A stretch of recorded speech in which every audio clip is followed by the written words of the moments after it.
All right, today we're jumping into a really powerful speech from Denzel Washington that basically flips everything we've been told about success on its head. It's all about why having a plan B might actually be the very thing holding you back. And get this, how failure is pretty much the only real path to success. So let's dive in. I mean, that's a right there. This single idea, it's the foundation for everything we're going to talk about. Denzel's whole point is that playing it safe, settling for less than what you're capable of, it's just not worth it.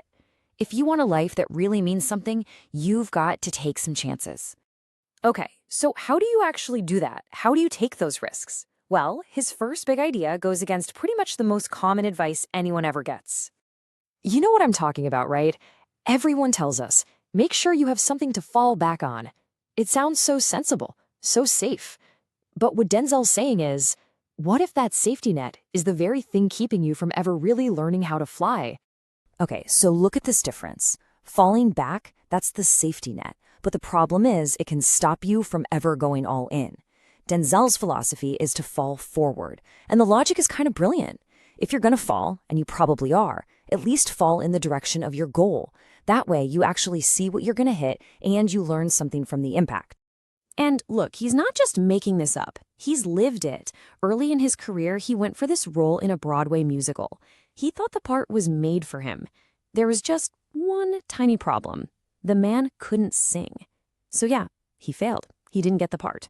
Simple as that. But here's the key. He didn't quit. He didn't fall back on some other career. Nope. He just got ready for the next audition. And the one after that. He just kept showing up.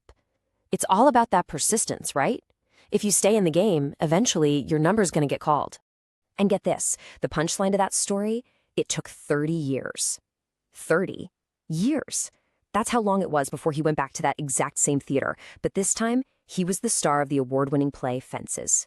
So yeah, he didn't just fall forward. He ended up landing right on his feet.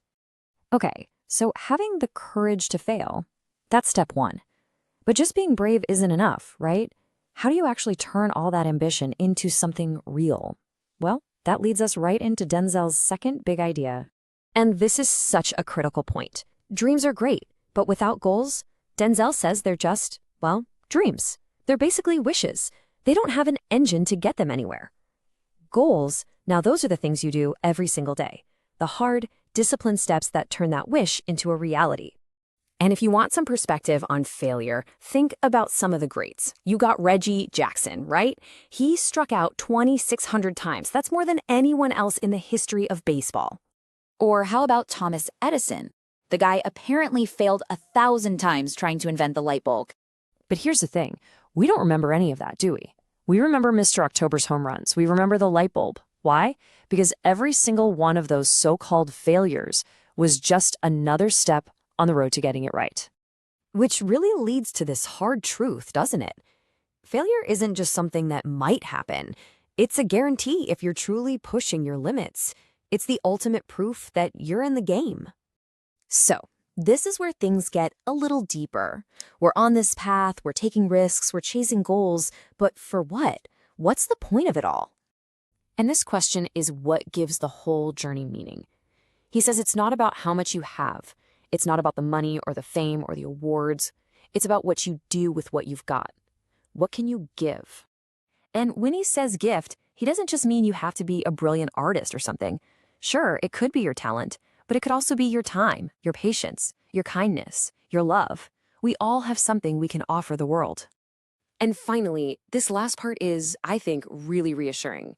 Because if you're out there and you're really trying and failing and giving, Denzel wants you to know your journey is not going to be a straight line.